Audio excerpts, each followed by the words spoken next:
Before he became the silent architect of American organized crime, before his name echoed through alleys and courtrooms, Lucky Luciano lived in a world where strength alone meant nothing. The underworld had plenty of muscle. What it lacked was a mind capable of turning chaos into order. Luciano became that mind, a king who ruled from the shadows, not with brute force but with psychological mastery. Every decision he made, every alliance he formed, every silence he maintained revealed the truth about his power. He understood people better than they understood themselves. It is this paradox that defines him. Luciano was feared, yet rarely raised his voice. He commanded armies, yet avoided unnecessary violence. He trusted few, yet inspired loyalty in many. His reign was not built on intimidation, it was built on insight. He read weaknesses like scripture, interpreted silence as language, and used fear not as a weapon but as a compass. To understand how Charles Lucky Luciano built and controlled the most sophisticated criminal organization America had ever seen, one must understand his mind, the fears that molded him, the instincts that guided him, and the silence that shielded him. His psychology was not a tool he learned, it was a survival mechanism forged in childhood, refined in the streets and perfected in power. The boy who arrived in New York as an immigrant learned early that danger lurked in every corner. He discovered even earlier that the men who survived weren't always the strongest. They were the ones who knew when to speak, when to listen, and when to disappear. He studied bullies, thieves, hustlers, and neighbors with equal fascination. Every gesture, every lie, every threat became part of an internal library that he would later draw upon to shape his empire. As he grew, this intuitive psychology transformed into something far more powerful. Luciano learned to predict betrayal before it happened, to identify loyalty before it was proven, and to spot opportunity where others only saw risk. His brilliance lay not in manipulating people, but in understanding what drove them: fear, insecurity, hunger, ambition. He knew that every man had a pressure point, and once he discovered it, that man belonged to him. This documentary explores Luciano not merely as a criminal mastermind, but as a psychological force. His life reveals a truth the public rarely sees: empires are not built with violence, they are built with insight. Luciano understood that fear could unite or destroy, that silence could speak louder than confession, and that influence, the softest form of power, was far more potent than threats. But psychological mastery comes with a cost. To read others so deeply, one must confront their own fears. And Luciano's greatest fear was not death, betrayal, or prison. It was losing control over his environment, his alliances, his destiny. This fear shaped every rise and every fall. It dictated who he trusted and who he eliminated. It guided his partnerships with men like Meyer Lansky, Bugsy Siegel, and Frank Costello. And ultimately, it revealed his greatest vulnerability: the more control he achieved, the more he feared losing it. The irony that defined his life is the same irony that defines this film. The king who ruled the underworld through psychological strength was also the man haunted by the psychological wounds of his past. In his silence he carried trauma. In his power he carried doubt. In his brilliance he carried fear. The public imagines Lucky Luciano as an untouchable figure, the suave, sharp-suited mastermind who restructured the American mafia into a corporation of crime.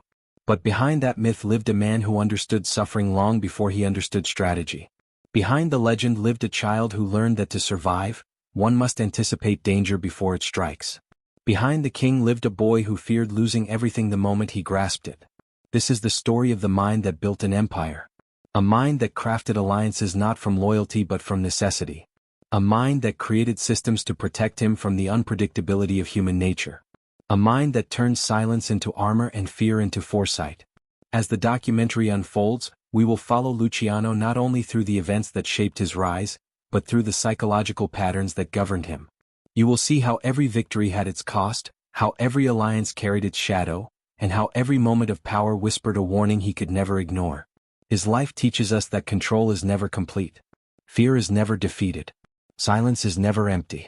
In the end, Luciano's mind, the same mind that transformed organized crime, became the battleground where his greatest strengths clashed with his deepest fears. And it is within that battleground that the true story of Lucky Luciano begins. A king in the shadows, ruling with insight and haunted by vulnerability. A legend shaped not by force but by psychology. A man defined not by what he conquered but by what he feared. Before Lucky Luciano emerged as the architect of modern organized crime, New York's underworld was a maze of chaos and superstition. It was a world inherited from the old country, a world shaped by tradition, vendetta, and fear. Nothing resembled the organized syndicate Luciano would later build. There were no systems, no long-term strategies, no vision guiding the violence. There were only bosses clinging to the past and foot soldiers surviving day to day in streets soaked with blood and uncertainty. In the early 1900s, New York's immigrant neighborhoods were flooded with Italians, Sicilians, Irish, and Eastern Europeans, each bringing their own codes of honor and methods of control. Poverty was the only universal law, and desperation was the common language. Crime was not streamlined, it was scattered. Power was not centralized, it was contested on every corner. The men who ruled these streets did not lead through intelligence, they led through fear. The Italian underworld, in particular, was chained to the traditions of Sicily. Old World mafia rigidity defined every interaction. Loyalty was unquestioned, obedience was absolute, and blood feuds could last generations. Respect was demanded, not earned. Silence, omerta, was enforced with brutal consequences. These early bosses believed danger could be controlled only through intimidation and ritual, never through structure or organization. Bosses like Giuseppe Morello, the clutch hand, ruled not by negotiation but by superstition and terror. His commands were final, his punishments legendary, his paranoia constant. He relied on omens, symbols, and threats rather than practical planning. His crew operated like a medieval court, where every whisper of betrayal meant a killing and every act of defiance demanded swift retribution. Morello's world was not built on profit, it was built on power for power's sake. Other factions were no different. Sicilian bosses imported their feuds from the old country, transforming New York into a battleground for conflicts that had started thousands of miles away. Irish gangs fought for political control. Jewish crews fought for survival. Street corners became borders. Every block had its own rules. Violence wasn't strategic, it was instinctive. Men killed for insult, for rumor, for the simple fear of appearing weak. This landscape was held together not by alliances but by grudges. No one trusted anyone outside their village roots. Every handshake contained suspicion. Every partnership trembled beneath unresolved vendettas. It was a fractured ecosystem where the only constant was danger, and the only stability came from old-world bosses who believed fear alone could maintain order. But fear could not stop progress. Fear could not manage profits. Fear could not unify an underworld that was rapidly expanding because of prohibition. When alcohol became illegal, money poured into the streets like a flood. Bootlegging transformed petty criminals into wealthy operators overnight. Yet even then the old-world bosses clung to outdated methods. They saw opportunity but lacked the structure to harness it. Their operations were crude, uncoordinated, repetitive. They mistrusted outsiders, rejected partnerships, and dismissed innovation. Where there should have been organization, there was only chaos. Where there should have been strategy, there was only reaction. Where there should have been leadership, there was only fear. Prohibition intensified everything. Hijackings, double crosses, and street wars became daily occurrences. The profits were enormous, but so were the risks. No one knew how to build a business from illegal alcohol. No one knew how to negotiate territory without bullets. No one knew how to protect supply lines that stretched beyond one neighborhood. Rockets that could have become empires instead collapsed under infighting. Crews that could have formed alliances destroyed each other over petty disputes. Bosses who could have shaped history remained trapped in superstition and outdated codes. It was in this volatile, disorganized world that Luciano came of age. He watched the chaos unfold not with fear like so many others, but with fascination. He saw the inefficiency. He saw the waste. He saw how much money slipped through the fingers of men too proud or too paranoid to modernize. He saw how rigid leaders weakened themselves by refusing to adapt. Where the old bosses saw danger, Luciano saw opportunity. He recognized that fear was a temporary glue. It held men together only as long as the threat loomed. But strategy, structure, and reliable alliances could create something lasting. He saw that the underworld was not broken, it was unused potential. A raw, explosive ecosystem waiting for someone to shape it. Someone not bound by old country thinking. Someone capable of building systems where superstition once ruled. He observed how every gang fought alone, never realizing they could profit more by working together. He analyzed how tradition created blind spots that smarter men could exploit. He understood that violence, though necessary, should serve the business, not define it. In a world governed by fear, he became the first to ask a different question. What if fear wasn't the only way? What if control could be engineered? What if chaos could be transformed into something powerful? These questions set him apart long before he reached power. While others clung to rituals, Luciano imagined networks. While others enforced silence, Luciano imagined communication. While others enforced loyalty through terror, he imagined loyalty built through shared profit. The underworld before Luciano was a storm of unpredictability, violent, rigid, and directionless. But within that storm he saw architecture. He saw pathways. He saw the blueprint of an empire waiting to be built. And when he finally rose, he would not simply enter this world, he would reinvent it. Before he became Lucky Luciano, he was Salvatore Lucania, a small, wiry immigrant boy navigating the brutal maze of Manhattan's Lower East Side. The streets were loud with struggle, thick with desperation, and merciless to anyone who didn't know how to fight back. It was here, among crowded tenements and alleyway hustles, that Luciano encountered the force that would shape his entire life: fear. Not simply as something to endure, but as something to study, understand, and eventually master. Fear met him the day he stepped off the boat. His family arrived with nothing but hope and a few pieces of luggage, landing in a neighborhood where poverty was the air everyone breathed. Crime was not a choice, it was a survival tactic. Violence was not shocking, it was background noise. And a boy's worth was measured by how well he could defend himself. Luciano learned quickly that his accent, his clothes, and his Sicilian roots made him a target. Bullies picked him out easily, sensing weakness the way predators sense movement. He was pushed, robbed, mocked, and beaten. But even in these moments of humiliation, young Salvatore kept his eyes open. He watched how the boys moved, how they threatened, how their confidence wavered depending on the size of their crowd. Fear taught him patterns. Patterns taught him power. He learned that the boy who yelled the loudest was usually the most frightened. He learned that the one who struck first often feared being struck at all. He learned that fear was not random, it followed rules. And he studied those rules with quiet determination. By adolescence, Luciano understood something most grown men never realized. People reveal themselves when they are scared. Their motives, their loyalties, their weaknesses, all of it surfaced in moments of panic. And if a person's fear could be predicted, then their behavior could be influenced.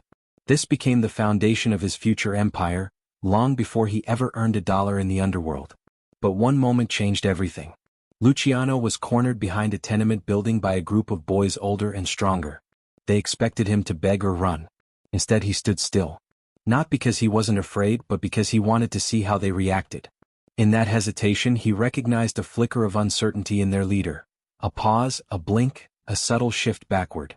Fear wasn't his enemy. Fear was his teacher. He took the beating that followed, but he walked away with something more valuable: clarity.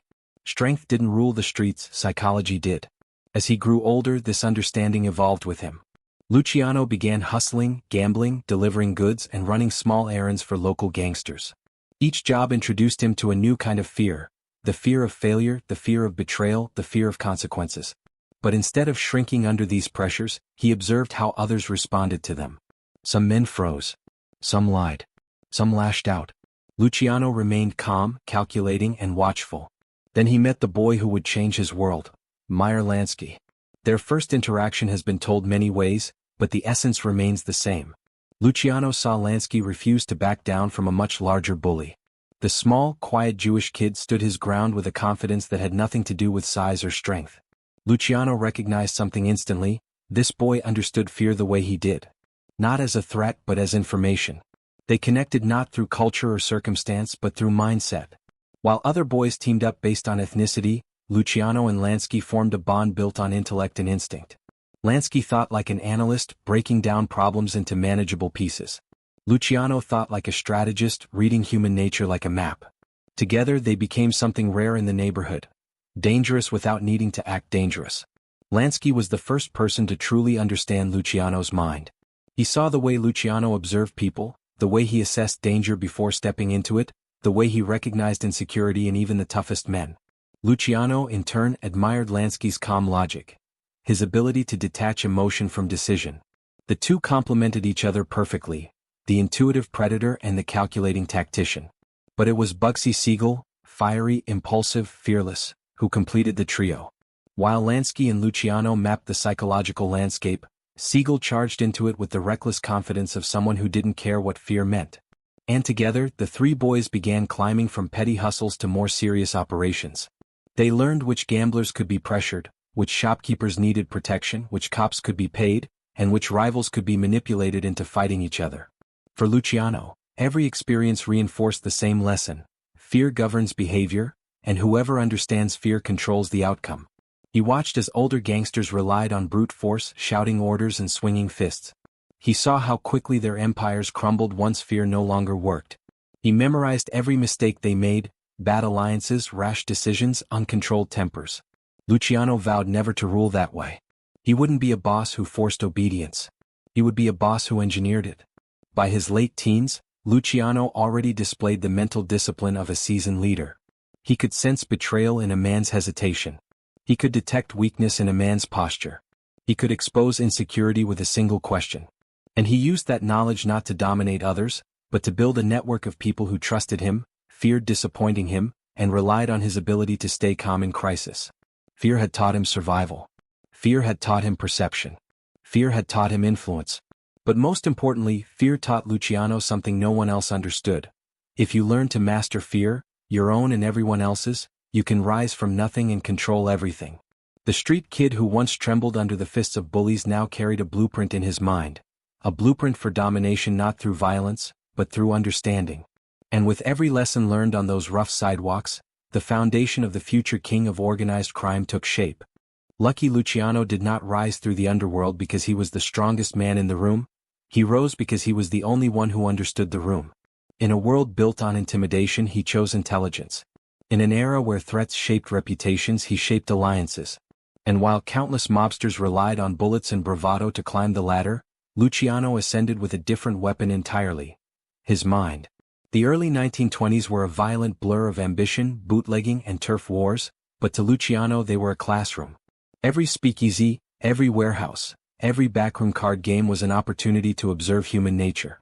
He watched how bosses maneuvered, how soldiers obeyed, how rivals negotiated, and, most importantly, how fear dictated nearly every decision made in the underworld.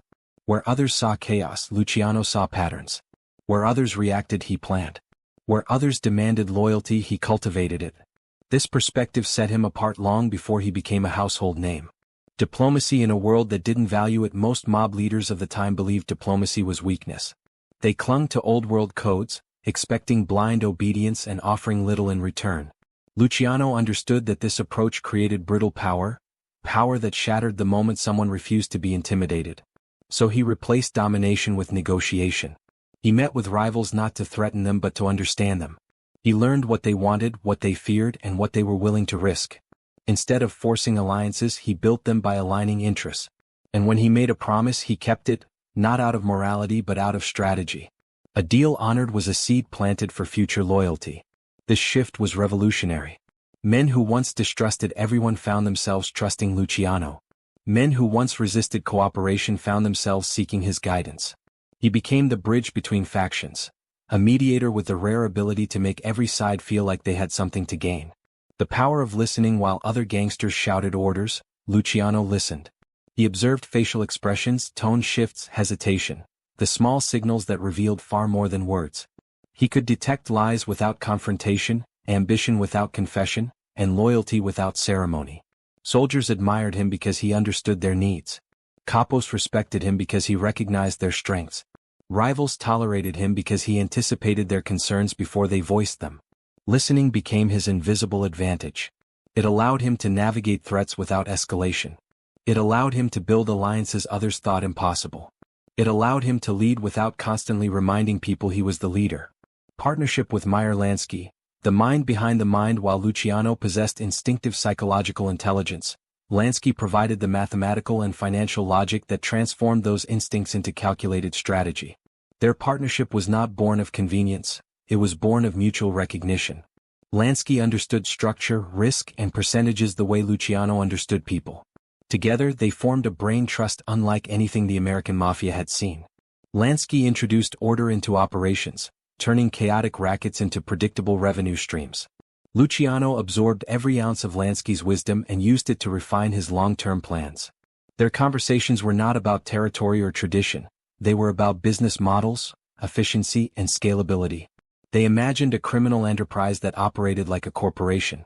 Not scattered. Not reactionary. Not dependent on one man's temper.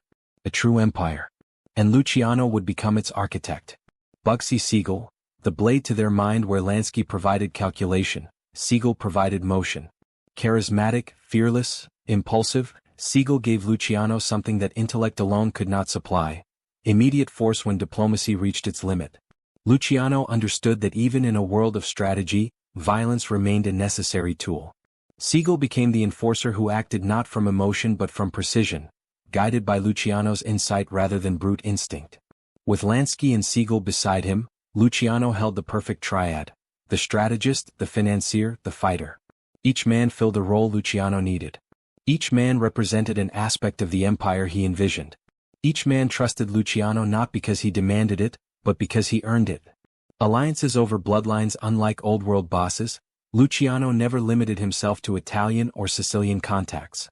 He reached across cultural lines, forging alliances with Jewish and Irish crews, corrupt politicians, and businessmen who understood profit better than tradition. This inclusivity wasn't ideological, it was strategic. He recognized that the future of organized crime depended on partnerships, not purity. By bringing together diverse networks, Luciano created a web of influence stronger than any single family.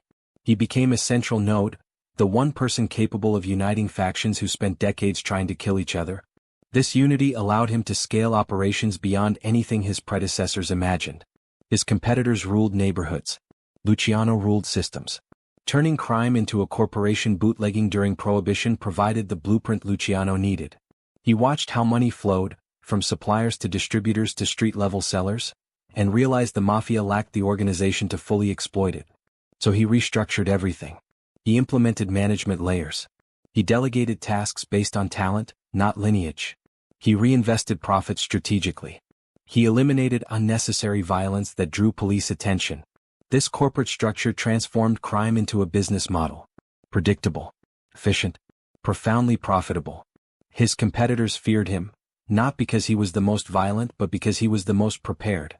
Psychology as a weapon. Luciano's greatest strength was his mind, not in the academic sense, but in his intuitive grasp of human nature. He understood insecurity, ego, desire, and ambition. He used praise to motivate, subtle pressure to discipline, and silence to intimidate. Men followed him because being near him made them feel smarter, stronger, and more valuable. He elevated their confidence while quietly guiding their actions. This psychological advantage allowed him to control the underworld without constant displays of force. Violence became a last resort, not a leadership style. His true dominance came from understanding the emotional architecture of power. Intelligence over intimidation. Luciano mastered a truth few gangsters understood: fear fades. Respect lasts. But influence endures. By relying on intelligence instead of intimidation, he created a foundation no rival could easily dismantle. His leadership style did not rely on fear of death, but fear of losing his guidance, a far more powerful motivator. In the end, Luciano rose because he used the one weapon everyone else underestimated: the human mind. He built an empire not from muscle but from insight, not from threats but from alliances, not from superstition but from understanding. This was the rise of a man who turned the criminal world into a strategic landscape, and himself into the king who ruled it by thinking deeper, seeing further, and understanding fear better than anyone else alive. Long before Lucky Luciano became the architect of a modern criminal empire, he inherited a rule older than New York, older than America, and older than the very men who enforced it: omerta, the sacred code of silence. For generations, Sicilian families treated omerta as holy doctrine. It demanded obedience, secrecy, and the suppression of emotion. It protected the community from outsiders and protected the individual from consequences. But for Luciano, omerta was not simply tradition. It was strategy. He saw what others did not. Silence was not the absence of sound, it was a form of power. Inherited fear transformed purpose. Luciano grew up hearing whispered stories about omerta. Men who broke it vanished. Men who honored it earned respect. But when he rose through the underworld, he realized the code's true meaning was misunderstood. The old bosses believed silence was a weapon of fear.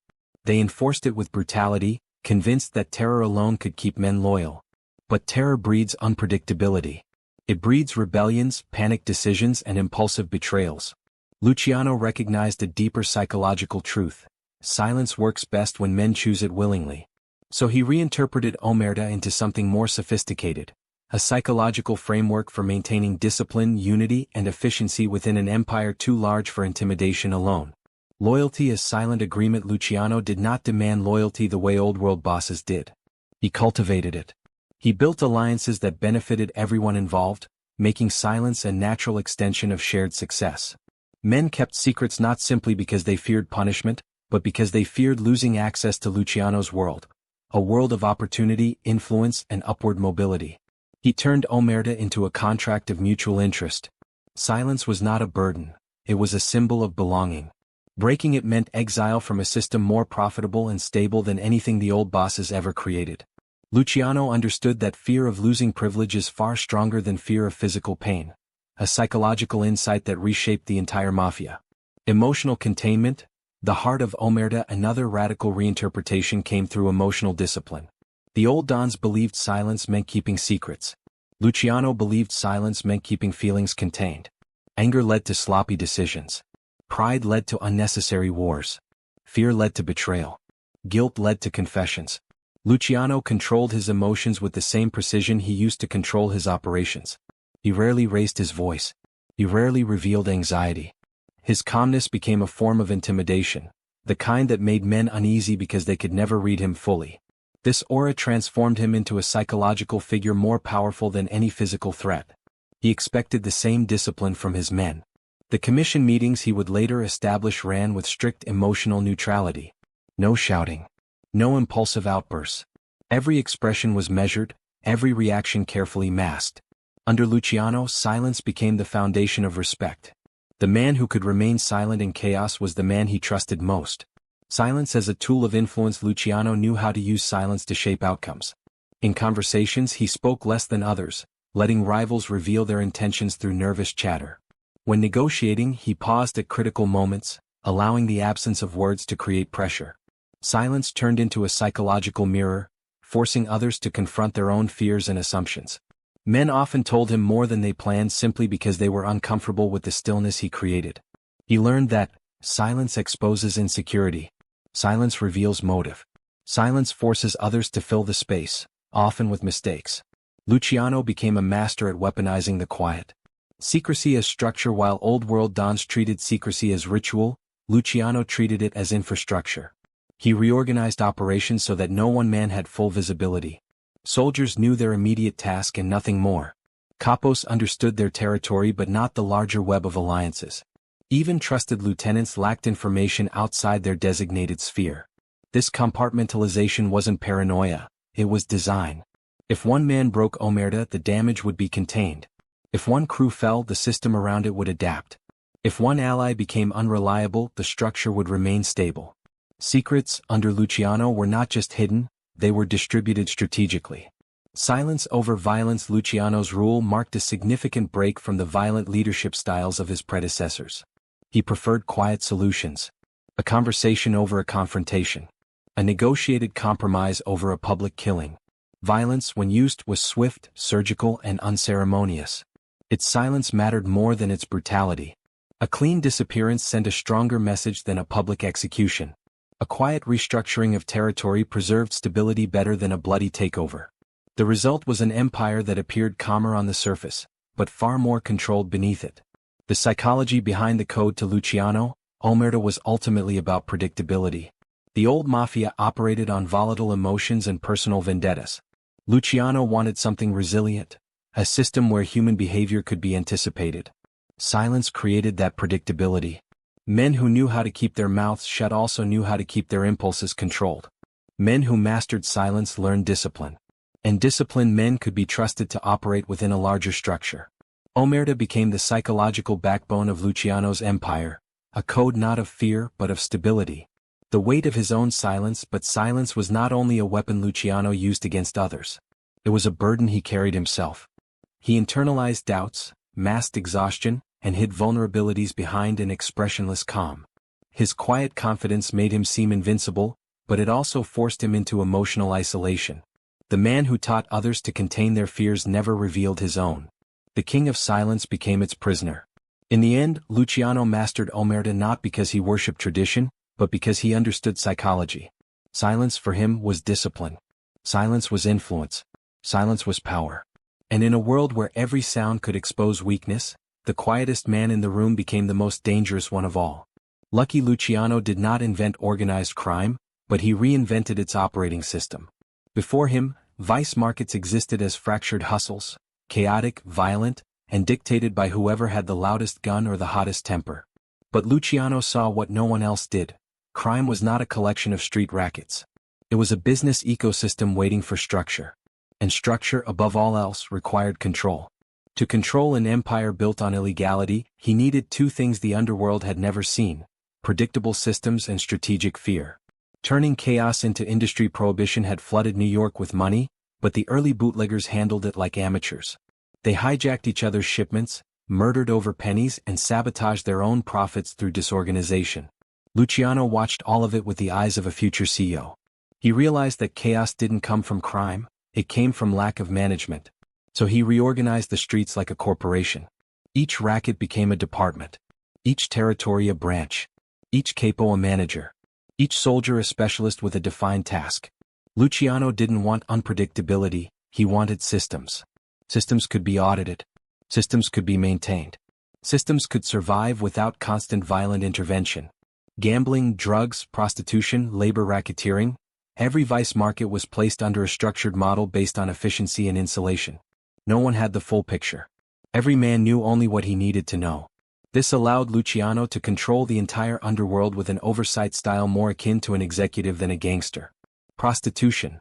Order in a market of secrets. Before Luciano, prostitution was decentralized and unstable.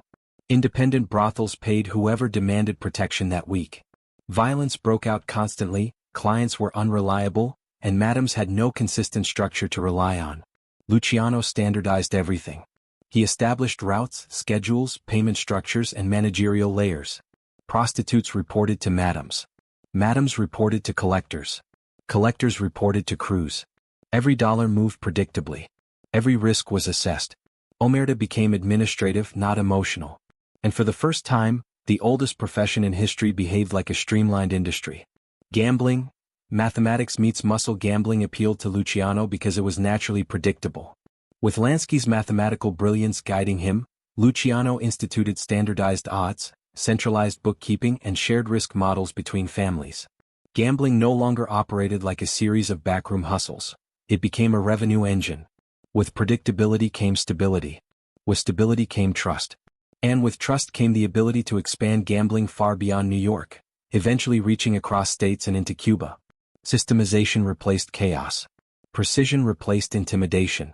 Narcotics, expanding the invisible empire where old Sicilian bosses avoided narcotics out of superstition and fear.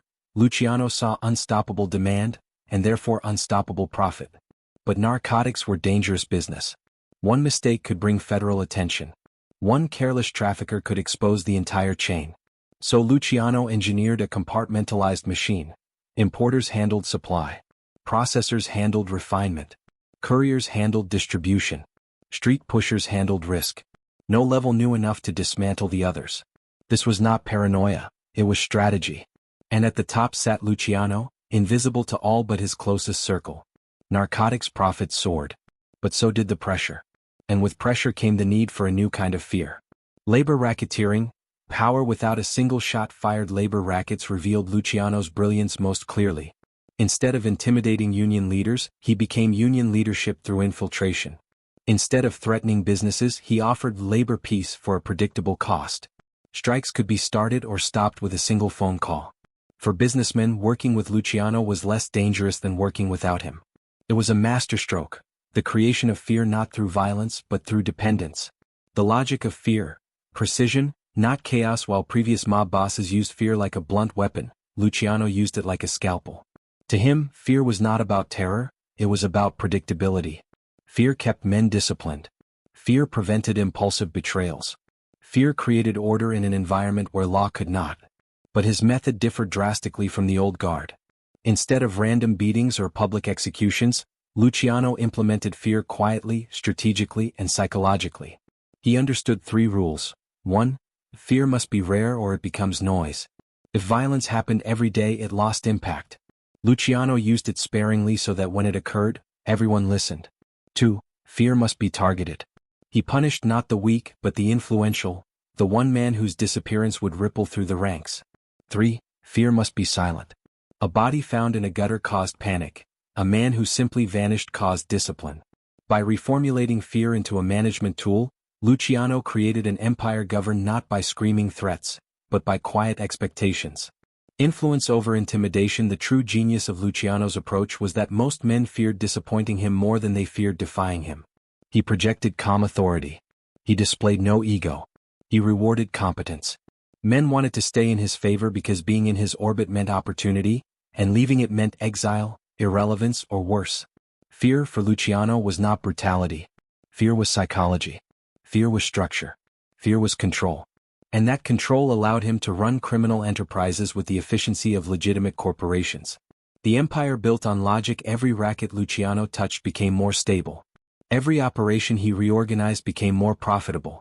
Every partnership he forged strengthened the network until it resembled a living organism, self-regulating, adaptable, nearly bulletproof. His empire no longer required daily violence to survive. It required only the quiet, steady influence of a man who knew how to read fear and shape it into discipline. The mind behind the machine. Luciano's greatest achievement was not the wealth he generated, nor the alliances he built, nor even the commission he later created. His greatest achievement was proving that crime could be governed by logic, not rage. By systems, not superstition. By intelligence, not intimidation. He created order in a world defined by chaos, an order powered by a psychological engine only he fully understood. But every system, no matter how perfect, carries within it the seeds of its own undoing. Because the more Luciano controlled the underworld, the more he feared the day it might learn to control itself without him. Lucky Luciano did not rise to power by outshooting his rivals, he rose by outthinking them. His true battlefield was not the street, but the minds of the men around him. And in the underworld of early 20th century New York, those minds were volatile, unpredictable, and often deadly. To survive, Luciano had to become a psychologist as much as a strategist. He had to understand fear, ego, insecurity, ambition, and the quiet lies men tell themselves before they betray someone. Every powerful figure in Luciano's orbit was a different kind of storm. His brilliance came from recognizing the weather pattern each man carried, and learning when to navigate it, when to redirect it, and when to end it. Joe Masuria, the tyrant who feared the future. Joe, the boss, Masuria ruled with brute certainty. He believed power belonged to those who convinced others they already had it. His mind was rigid, rooted in old Sicilian hierarchy. Emotion drove him more than strategy. Anger came quickly, patience rarely. His paranoia was almost spiritual. He trusted no one who didn't share his birthplace, accent, or worldview. To handle Masuria, Luciano used submission as strategy. He made himself small when necessary, allowed insults to pass, pretended to accept Masuria's outdated leadership style. But beneath that obedient posture, he studied the older man's psychological weaknesses: fear of being replaced, reliance on intimidation, and complete blindness to the changing structure of American crime. Luciano became indispensable by feeding Masuria's ego while quietly expanding his own influence. He understood that challenging a tyrant would get him killed, but outgrowing one would make him king. And when the time came, he exploited Masuria's biggest flaw: the belief that everyone else was too afraid to act. Salvatore Maranzano, the general who misread his soldier. If Masuria ruled through blunt force, Maranzano ruled through discipline. He styled himself a Roman emperor, quoting Caesar, organizing families into hierarchies, and demanding absolute obedience. He was intelligent but blinded by his love of structure. He mistook Luciano for a young protege eager to follow old-world rules. But Luciano studied Maranzano the way a chess player studies a brilliant but predictable opponent. He understood Maranzano's need for order, his obsession with loyalty, his paternal pride. He used that pride as a smokescreen, positioning himself as the perfect student while quietly identifying every flaw in Maranzano's strategy. Maranzano believed he could control Luciano. Luciano believed he could outlive Maranzano.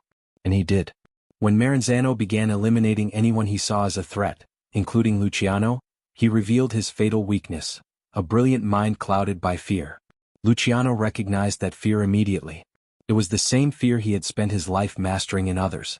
And so, with cold precision, he removed Maranzano before Maranzano could remove him. Dutch Schultz, the wild card who could burn the world. Dutch Schultz was a different kind of danger. A man driven not by tradition or ambition but by volatility. He was charismatic, impulsive, violent, and erratic. Fear did not control him, ego did. He believed himself invincible, and that belief made him unpredictable. Luciano understood that wild men could be useful but never trusted. Managing Schultz required a completely different psychological approach. Luciano could not manipulate him with subtlety. Schultz didn't hear whispers. He heard only challenges. So Luciano used containment, allowing Schultz to operate at the edges while keeping him far from the center. But when Schultz announced his intention to assassinate prosecutor Thomas Dewey, everything changed. Luciano understood the psychology of desperation and ego. Schultz was cornered and ready to act irrationally. And irrational men do more damage than enemies. If Schultz killed Dewey, the government would unleash a firestorm on the entire underworld. Luciano recognized that Schultz's personal war would become everyone's war, a war the mafia could not win. So he made the hardest strategic decision of his career. He eliminated Schultz not because he wanted to, but because the psychology of one unstable man threatened the sanity of the entire empire. Vito Genovese, the shadow ambition in human form. If Schultz was chaos, Vito Genovese was calculation. He was a man who admired Luciano's brilliance while quietly resenting it. He learned from Luciano, imitated Luciano, and waited for the moment he could surpass him.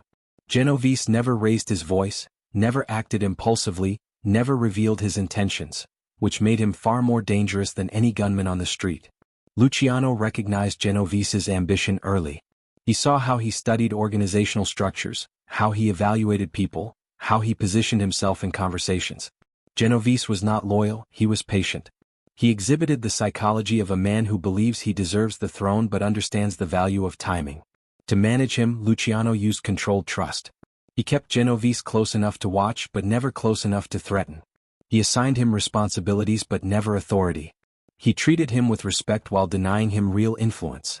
But Luciano knew the truth. Men like Genovese do not stay shadows forever. Every empire has its heir and its usurper. Luciano knew which one Genovese would become. The art of adapting to dangerous men. Luciano's genius was not that he manipulated people. It was that he understood what type of threat each man represented. To Masuria he offered humility. To Maranzano he offered obedience. To Schultz he offered distance. To Genovese he offered containment. Each required a different mask, a different tone, a different strategy. Power in the underworld was not uniform, it was psychological.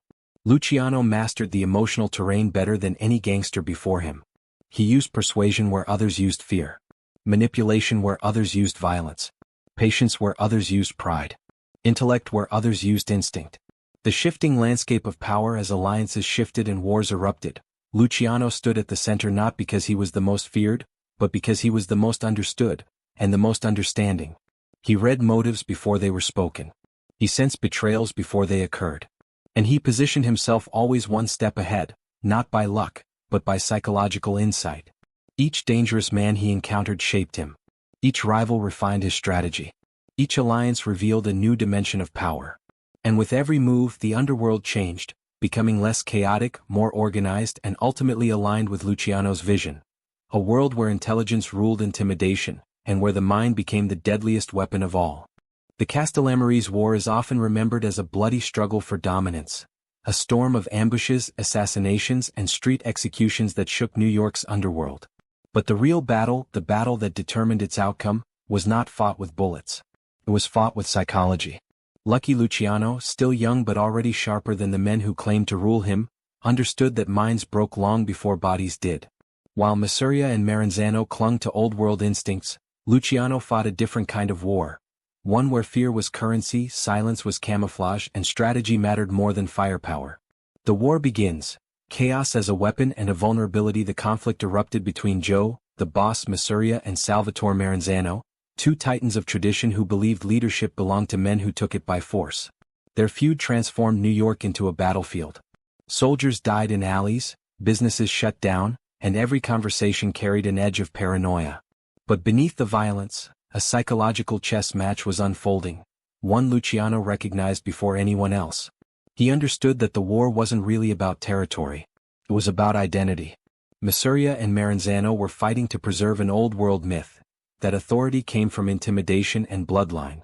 Their pride blinded them, their paranoia consumed them, and their rigid adherence to Sicilian hierarchy turned every disagreement into a life-or-death struggle. Luciano knew they were fighting the wrong war. Masuria, tyranny built on fear of irrelevance. Joe Masuria ruled with blunt intimidation. His soldiers feared him but they didn't respect him, and Luciano saw the fracture this created. Masuria demanded tribute, demanded silence, demanded absolute submission. But fear without incentive was fragile. It cracked under pressure. Luciano studied Masuria's insecurity. The older man feared being replaced by newer, smarter, American-born gangsters who understood business better than brute strength.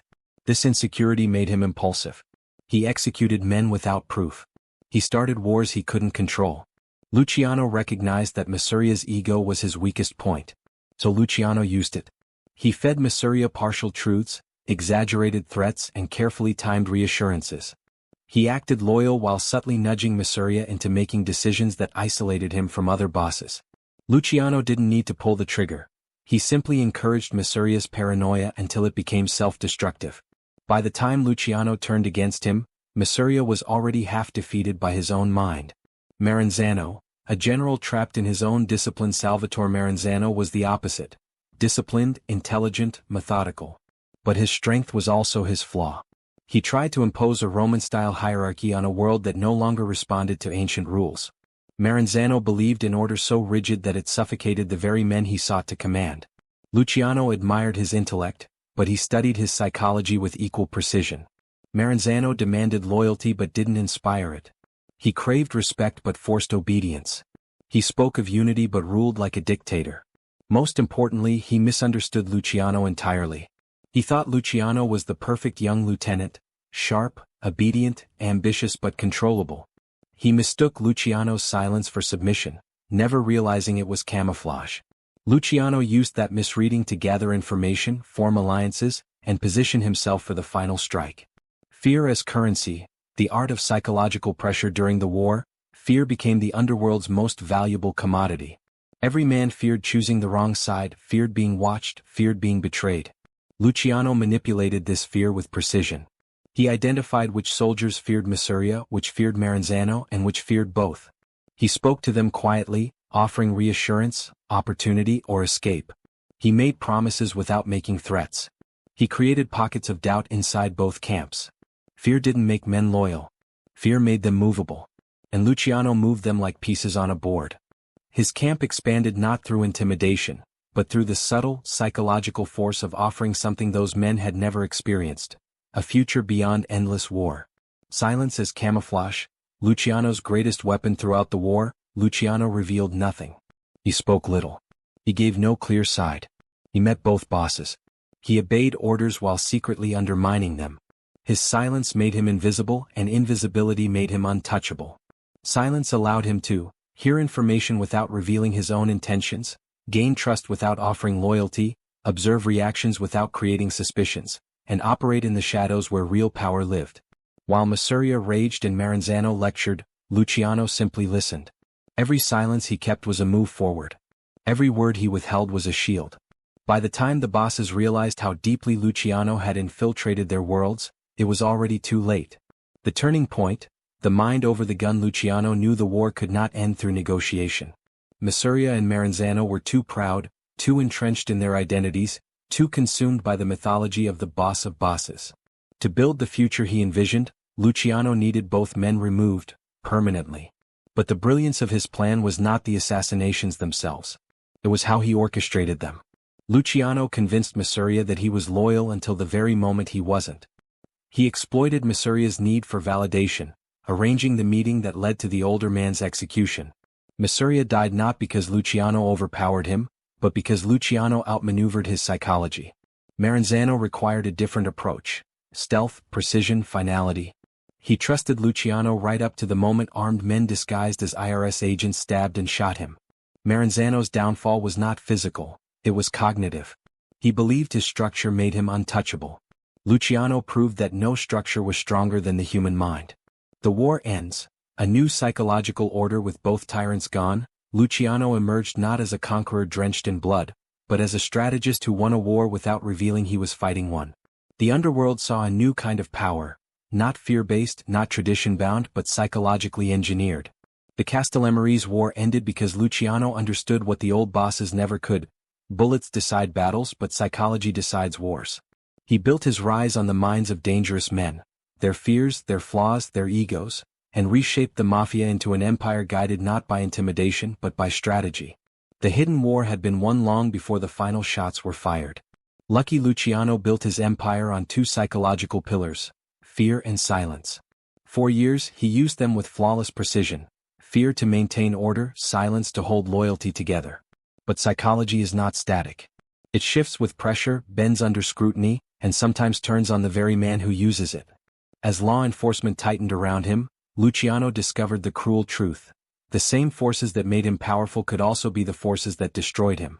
The first cracks didn't appear in gunfights or territorial disputes. They appeared in whispers. By the mid-1930s, Thomas Dewey emerged as a prosecutor unlike any Luciano had ever faced.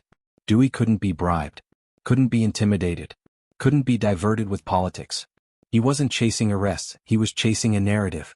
Luciano represented everything Dewey wanted to eradicate: corruption, vice, and the myth of untouchable gangsters. And so Dewey launched a psychological war. Newspapers described Luciano as the mastermind of American vice. Radio hosts dramatized his reach. Public opinion turned against him with a speed no gangster could control. For the first time, Luciano couldn't influence the room. The room was the entire country. The shattering of silence: Dewey targeted Luciano's prostitution network, the very enterprise that demonstrated how effectively Luciano could organize chaos. But that structure now exposed him. Every layer of his system was a potential witness.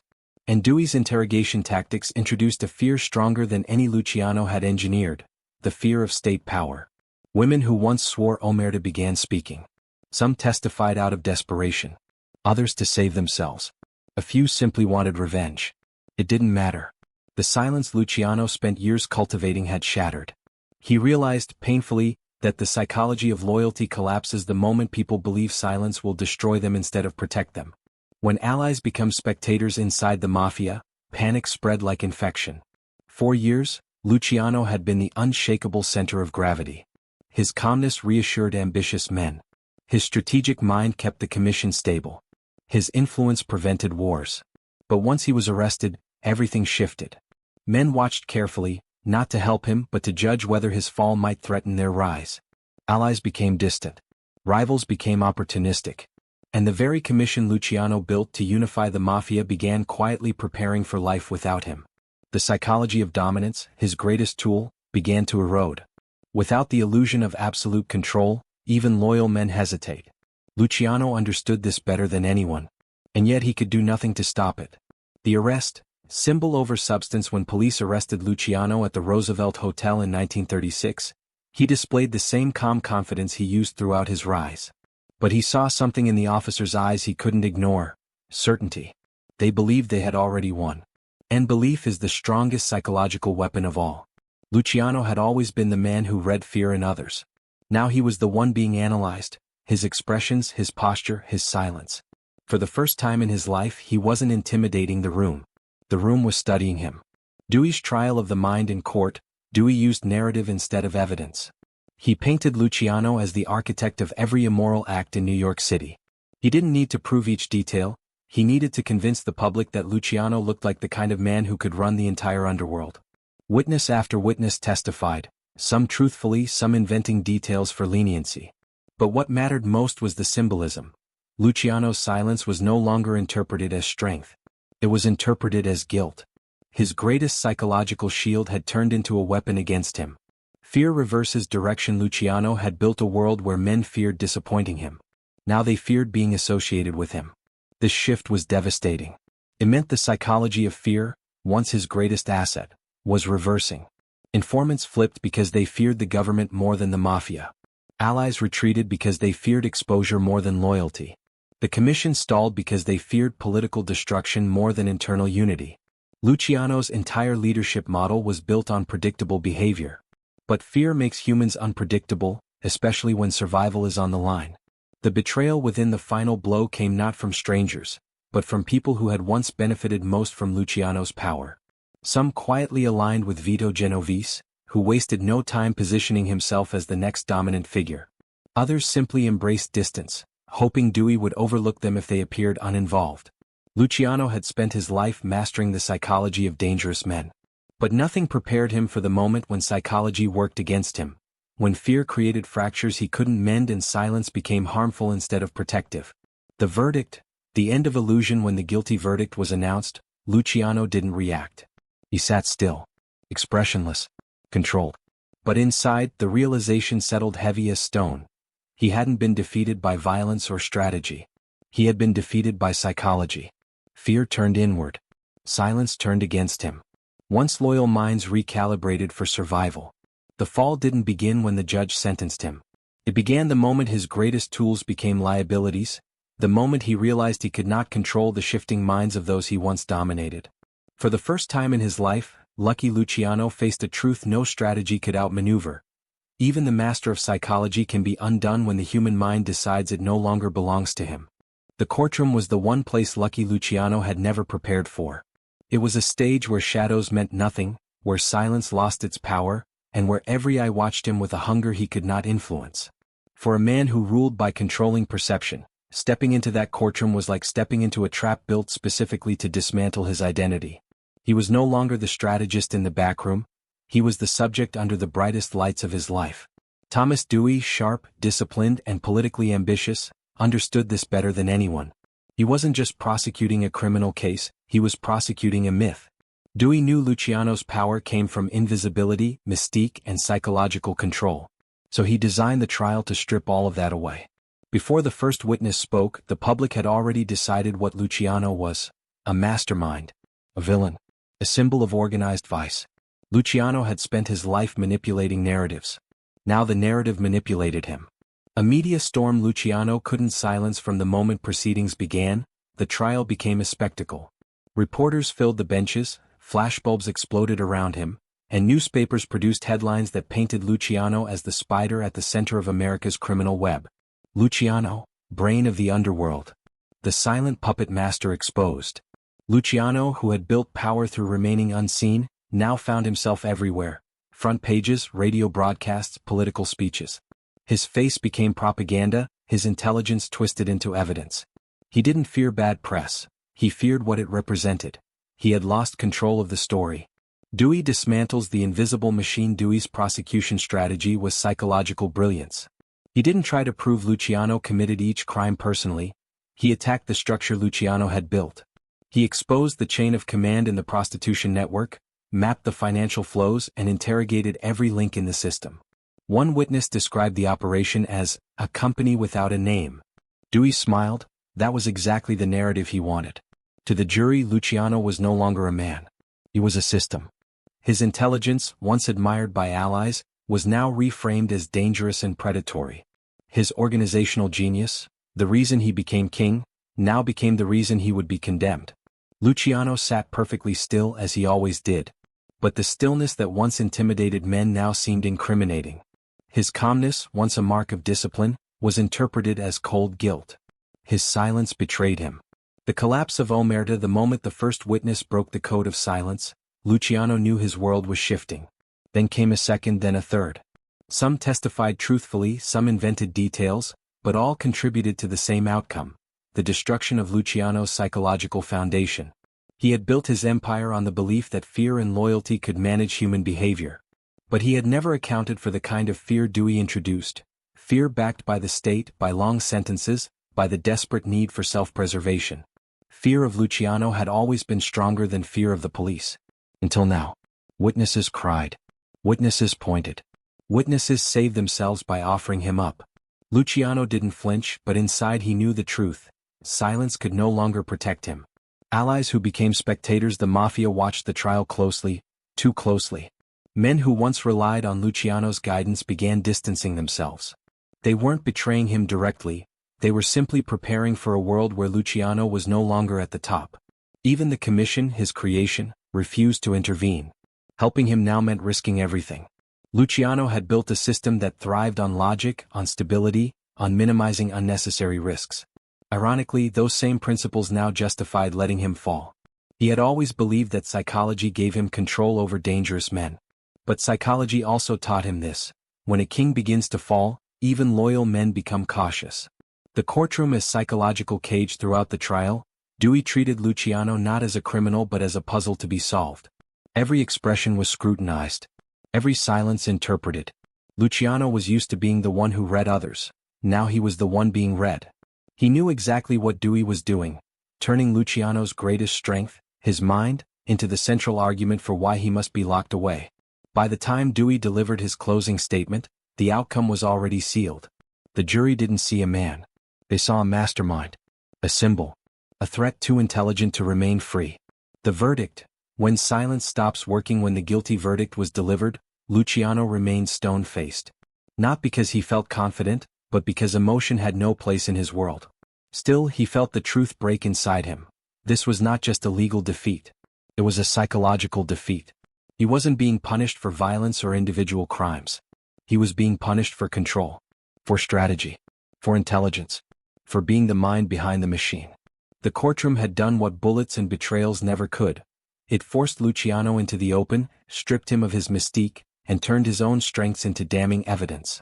A mind out of the shadows as he was led away in handcuffs, cameras flashed, capturing the moment the myth transformed into a prisoner. Luciano didn't fear prison. He feared irrelevance. He feared losing the narrative of his life. He feared becoming a figure others could define without his permission. For a man who built an empire by controlling perception, the trial was not just a sentence. It was the end of control itself. Lucky Luciano, the master of psychology, had been undone not by force but by exposure. A king of shadows dragged into the light, where every strength became a weakness, and every silence became an indictment. Prison was never supposed to contain a man like Lucky Luciano. Steel bars and concrete walls could limit his movements, but not his influence.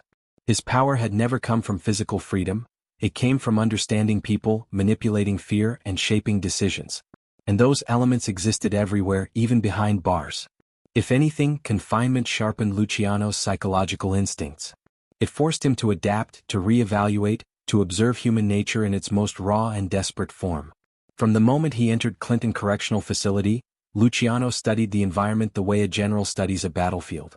Most inmates reacted to imprisonment with rage, despair, or aggression. Luciano reacted with calculation. He watched guards, memorizing their routines and weaknesses. He analyzed prisoners, seeing who commanded respect, who needed protection, who sought alliances. The hierarchy inside prison mirrored the streets, chaotic, competitive, governed by fear and survival. But unlike the streets, there were no shadows here.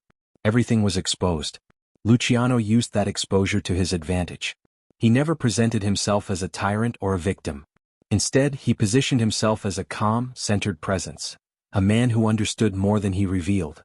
In a world where inmates often cracked under pressure, his composure became a form of psychological authority. He didn't need to fight for respect. Respect gravitated toward him.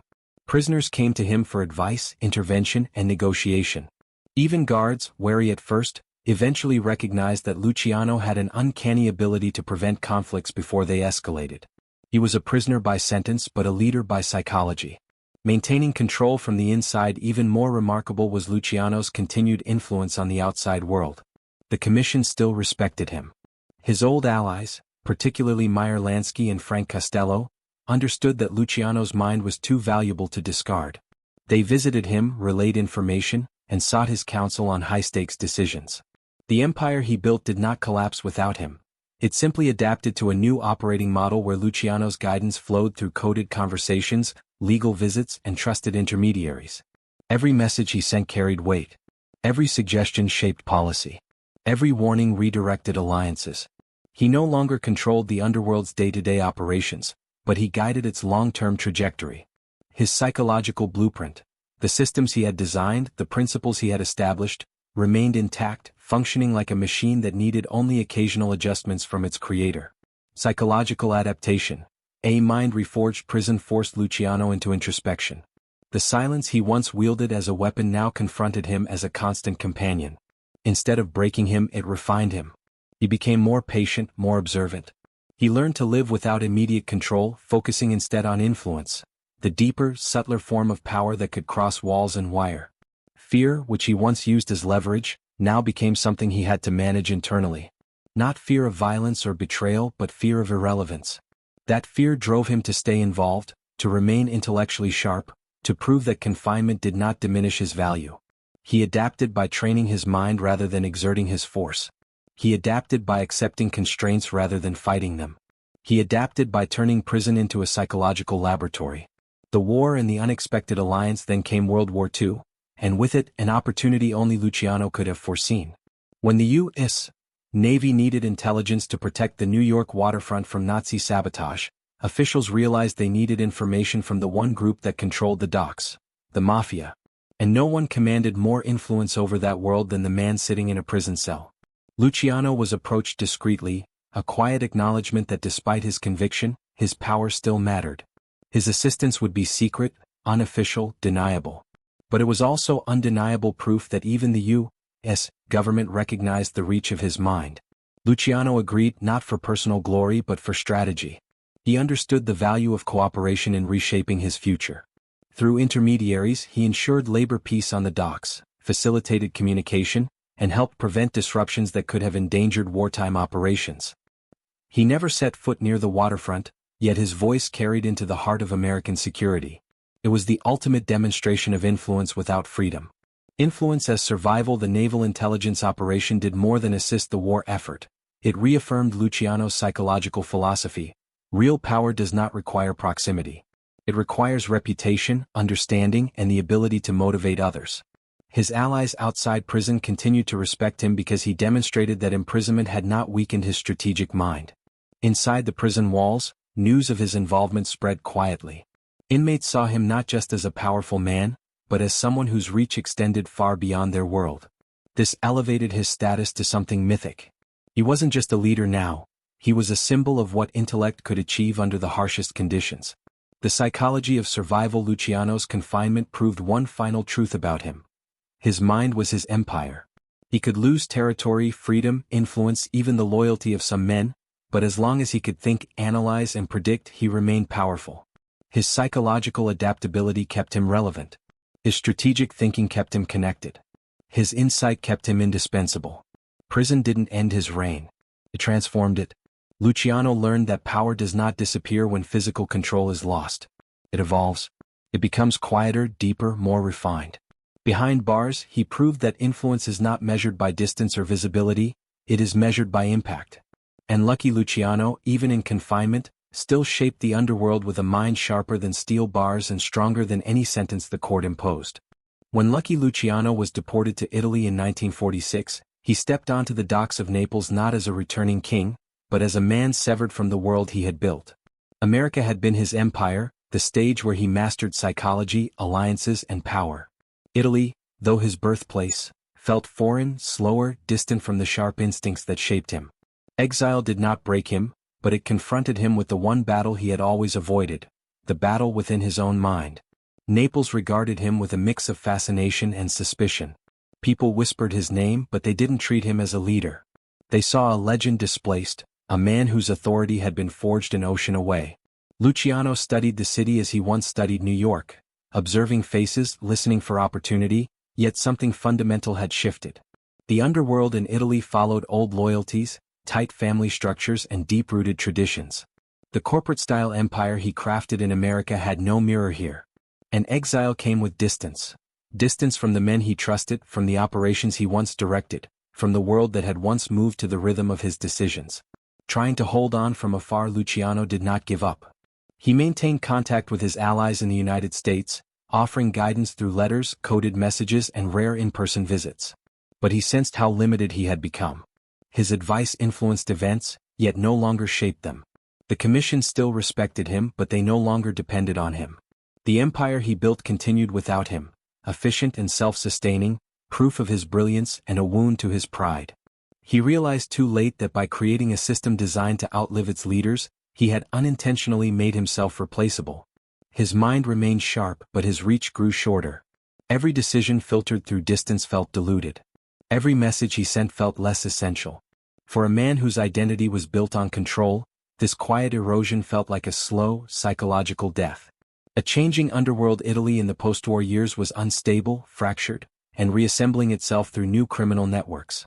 Luciano recognized potential in narcotics routes and smuggling channels, but opportunity here demanded proximity, something exile robbed him of. To trust men he barely knew went against everything he had learned. His strength had always come from reading people, and now he was surrounded by strangers. Meanwhile, the American underworld evolved. New leaders rose. Old alliances shifted. Even loyal friends like Frank Costello and Meyer Lansky operated in a world increasingly shaped by forces Luciano could no longer predict. Every update reminded him of the same reality. He had become a spectator in his own legacy. The Havana interlude, a flicker of power. Havana briefly revived him. Through Lansky's help, Luciano traveled to Cuba in the late 1940s, where casinos and political corruption created fertile ground for influence. There, he felt the old electricity, meetings, negotiations, respect from younger mobsters who viewed him as a living legend. For a moment, it seemed he might regain real leadership. But the United States pressured Cuba to expel him. His stay ended abruptly. Soldiers escorted him onto a plane back to Italy. In that moment, Luciano felt the finality of his exile settle into his bones. He would never again stand where power lived. He would never again shape the world directly. He would never again feel the immediacy of control. A mind turning inward back in Naples, Luciano lived quietly. He took long walks along the waterfront, played cards, listened to gossip in cafes, and waited for visits that grew scarce. The silence he once used as a weapon now became a mirror, reflecting fears he had never expressed. He began confronting truths he had spent his life avoiding. He feared irrelevance more than death. He feared being remembered incorrectly. He feared watching his world evolve without him. Age softened his confidence, sharpened his introspection. The sharp determinism that once guided him now wavered between ambition and acceptance. He thought often about his rise, about the psychology that shaped him, about the decisions that built an empire and the forces that pushed him away from it. Gradually, ambition lost its edge. Acceptance took shape in its place. The system outgrows the architect. The harshest truth Luciano learned in exile was this. He had created something too strong to need him. His empire was functioning exactly as he designed it to, with or without his presence. His methods were being used by men who had never met him. His ideas governed meetings he would never attend. His ghost lived inside the commission even as his body lived half a world away. It was a victory on paper but a defeat in the heart. The endgame, a final reckoning in his final years. Luciano's conversations grew philosophical. He spoke less about operations and more about fate, legacy, and the nature of power. He admitted that the hardest lesson wasn't betrayal or imprisonment, it was learning that every empire eventually outgrows its creator. On January 26, 1962, Luciano collapsed at the Naples airport after meeting with a producer about a film on his life. The irony was unmistakable. After years of losing control over his story, he was trying one last time to seize the narrative. He died with the truth he had run from finally settled. Power is temporary. Influence fades. But the mind that created an empire fights until its last breath, even when that fight is against itself. Lucky Luciano did not merely reshape the American mafia, he rewrote the psychology of organized crime. His legacy is not defined by violence or personal charisma, but by the systems he created, the alliances he engineered, and the mindset he embedded into criminal networks across the world. What he left behind was a blueprint, a way of thinking, structuring, and governing that continues to influence modern crime long after his death. The Commission, order replacing chaos before Luciano, mafia bosses ruled like feudal rivals, constantly clashing over territory and pride. These wars weren't strategic, they were emotional. Luciano recognized that emotion made empires collapse. So he created the Commission, a governing council designed to eliminate unnecessary conflict and enforce a shared code of conduct. It wasn't just organization, it was psychological innovation. He forced powerful men to think beyond ego, to negotiate rather than retaliate, and to prioritize profit over pride. The Commission changed the mafia from a loose collection of families into a coordinated national network. Even decades later, versions of this system still exist. Today's organized crime groups, from Sicilian clans to South American cartels, use similar councils to avoid internal wars. Luciano institutionalized self-control, something rare in the criminal world. Structured crime families, corporate logic in the underworld. Luciano's hierarchy became the universal structure of organized crime. Boss under boss, consigliere capos, soldiers. This wasn't Sicilian tradition. This was Luciano's architecture. By defining roles, responsibilities, and chains of command, he created predictability. Predictability meant stability. Stability meant profit. Crime families transformed from chaotic street armies into professionalized organizations capable of sustained growth. Modern syndicates, from Russian networks to Asian triads, Use variations of this structure because it works. Luciano's organizational logic became global doctrine. Multinational alliances. Breaking the old barriers. Luciano shattered the ethnic barriers that once confined the mafia. Partnering with Jewish and Irish gangs was considered taboo before him. But Luciano understood something deeper. Success requires talent, not matching last names. His alliances with Meyer Lansky and Bugsy Siegel proved that diversity amplified power. This psychological leap, the willingness to trust outside one's cultural circle, laid the foundation for multinational criminal cooperation. Today's global syndicates mirror Luciano's model. Cartels collaborate with Sicilian clans, mafia groups partner with Albanian, Russian, and Balkan networks, cybercriminal organizations recruit across continents. This openness didn't exist before Luciano. He made the underworld global. Fear as strategy, not spectacle. One of Luciano's most enduring contributions was his refined use of fear. Previous bosses used violence impulsively, which destabilized operations. Luciano understood that fear must be predictable to be effective. Violence, when used rarely and quietly, controlled men far better than daily brutality. A disappearing body sent a clearer message than public bloodshed. A quiet warning shaped behavior more than a shouting threat. This method became a psychological template. Modern organized crime uses selective violence to maintain order, avoid police attention, and keep members disciplined. Luciano replaced chaos-driven fear with strategic fear, making criminal enterprises more efficient and more dangerous. Silence as identity.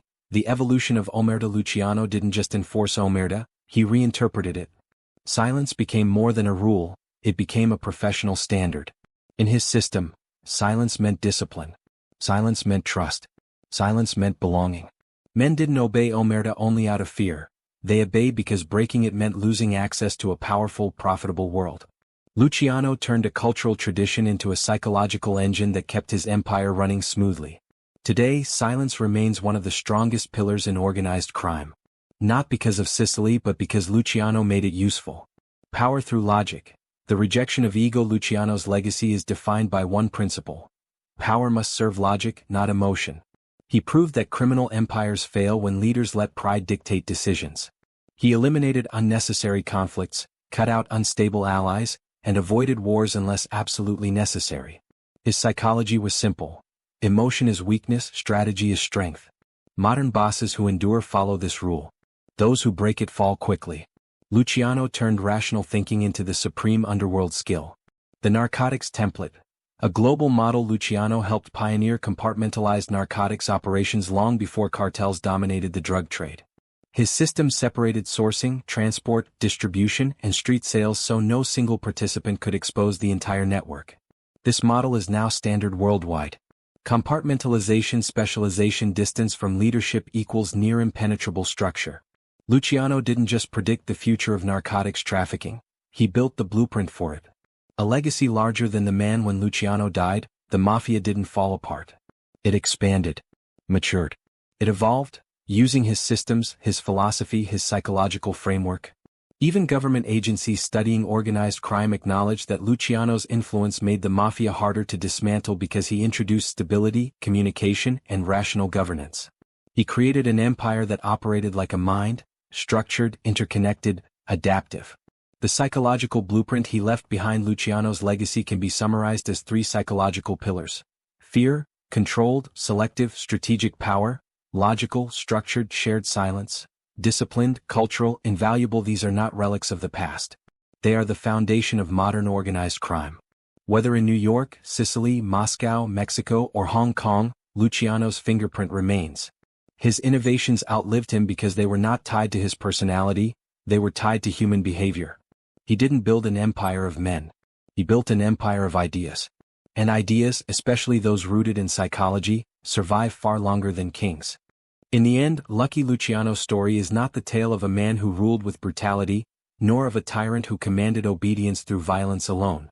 It is the story of a mind, sharp, observant, unrelenting, that understood human nature with a precision few ever achieve. Luciano's true empire was not built on bullets or bodies.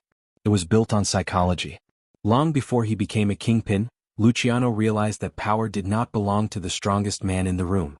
It belonged to the man who understood fear, desire, and weakness. He read men the way others read ledgers. Their anxieties became tools. Their ambitions became leverage. Their silence became currency. His genius was not in physical dominance, but in recognizing the invisible forces that shaped human behavior. Throughout his rise, Luciano mastered this invisible battlefield. He saw that fear could be controlled, not through chaos but through strategy. He used violence sparingly, understanding that its psychological effect mattered more than its physical one. He fostered loyalty not by demanding it but by making it profitable. He turned silence from a cultural rule into a psychological discipline.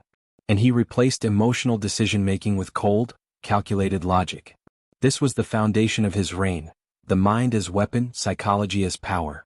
Myth paints Luciano as an invincible mob boss, a man feared by all and defeated by none. But the truth is more compelling. He was not invincible. He was not untouchable. He was a man who constantly studied the world around him, watching, adjusting, predicting.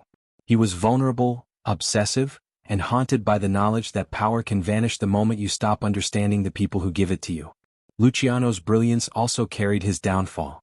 The same psychological instincts that lifted him to the top eventually collided with forces he could not read or influence: public opinion, legal scrutiny, and the unpredictable behavior of frightened allies. The master of human psychology discovered that some systems, once built, operate beyond the reach of their creators. And yet, his legacy endures not because of what he controlled, but because of how he controlled it. He transformed the mafia from a violent tangle of feuds into a structured, collaborative, multinational organization. He created the Commission, a governing council rooted not in tradition but in behavioral logic, conflict resolution, shared power, long-term stability. He forged alliances across ethnic lines, understanding that cooperation multiplies strength. He designed criminal enterprises with compartmentalization, efficiency, and predictability in mind. Modern organized crime still follows these blueprints. But beyond the structural contributions, Luciano left behind something deeper: a psychological model of leadership.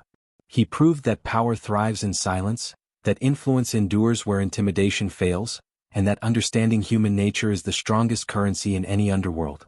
To understand Luciano is to understand the dark psychology of power, the way fear can shape loyalty, the way ambition can sabotage empires, the way silence can become a language more dangerous than words. His life is a study in how minds rule men, how perception shapes reality, and how the greatest battles occur not in the streets, but in the space between thought and action. In his final years, stripped of his empire yet still revered for his intellect, Luciano's story reached its most human truth. Power is temporary, but the psychology behind it is eternal. He left a world he no longer controlled, but a world still governed by the principles he created. Lucky Luciano ruled the underworld not because he commanded it, but because he understood it. And in that understanding he revealed the unsettling truth that power, at its core, is never about force. It is always about the mind that knows how to wield it.